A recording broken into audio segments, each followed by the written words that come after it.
पांडव और कौरव के बीच किसके कारण विवाद हुआ था? पैसा धन के कारण। और कौरव ने बोला एकदम देवे नहीं करेंगे, जाओ 12 वर्ष का वनवास करो, 1 वर्ष का अज्ञातवास करो। सब दुख झेल करके कौन आया? पांडव। पांडव में भीम, अर्जुन, नकुल, सहदेव, सबका नाम याद है नहीं? युधिष्ठिर समेत। तो कवि कहते हैं कि बरसों तक वन में घूम घूम बाधा विघ्नों को चूम चूम, सह धूम धाम पानी पत्थर, पांडव आए कुछ और निखर।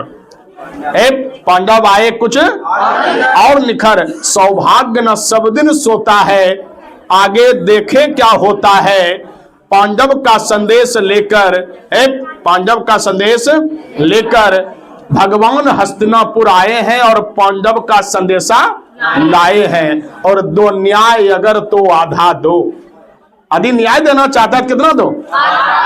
2 न्याय अगर तो आधा दो, अगर उसमें भी यदि कोई बाधा हो तो दे दो केवल 5 ग्राम, रखो अपनी धरती तमाम, हम यही खुशी से खाएंगे, परिजन पर हंसी न उठाएंगे। लेकिन दुर्योधन ये भी दे न सका, आशीष समाज का ले न सका, और उल्टे हरि को बांधने चला।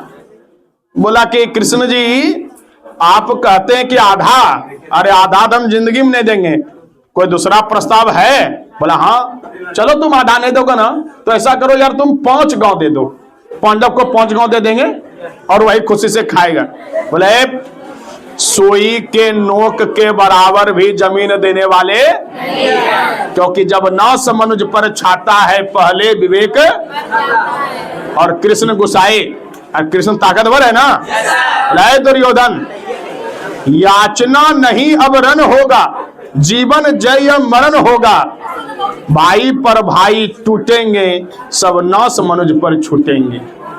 इसलिए कह दिया कि अब तुमसे हम भीख मांगने वाले नहीं है, अब होके रहेगा यह महाभारत का युद्ध। चलो फरियाते हैं हरियाणा कुरुक्षेत्र के मैदान में।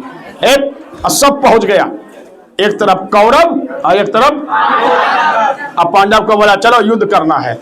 और अर्जुन देखता है पांडव की तरफ, पांडव जो है कौरव की तरफ देखा, बोला नहीं हम तीर नहीं चलाएंगे। बोला काहे? बोला बड़े पापा हैं उधर, हमारा गुरु जी हैं उधर, कृपाचार्य हैं, द्रोणाचार्य हैं, भीष्म पितामह हैं, दुर्योधन हैं।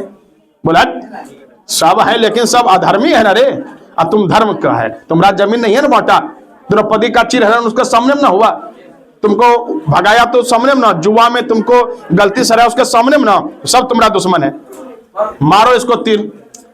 बोला नहीं हम नहीं। तब ये 18 अध्याय में, कितना अध्याय में? 700 श्लोक में अर्जुन को कृष्ण समझाते समझाते थक गए कि हे अर्जुन तुम जन्म लिए हो कर्म करने के लिए, निष्काम कर्म करो, तुम केवल तीर मारो, फल का चिंता कर्म करो और फल की चिंता। तो ये जो निष्काम कर्म का योग जो गीता का दिया वो किसने दिया? कृष्ण ने। और किसको दिया? उसके बाद पांडव तीर उठाया कि नहीं उठाया? और युद्ध जीता कि नहीं? तो तुम सब क्या करोगे? कर्म करोगे और फल की चिंता भगवान पर छोड़ दो, हमरे पर छोड़ दो, लेकिन कर्म करना ही नहीं कि खाली हमारे पर चिंतित छोड़ देना।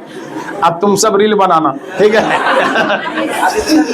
हाँ, तो लिखिए उत्तर श्रीमद् भगवत गीता, उत्तर लिखेंगे, लिखिए श्रीमद् भगवत गीता, श्रीमद् भगवत गीता का शाब्दिक अर्थ है, श्रीमद् भगवत गीता का शाब्दिक अर्थ है, शाब्दिक अर्थ है भगवान का गीत।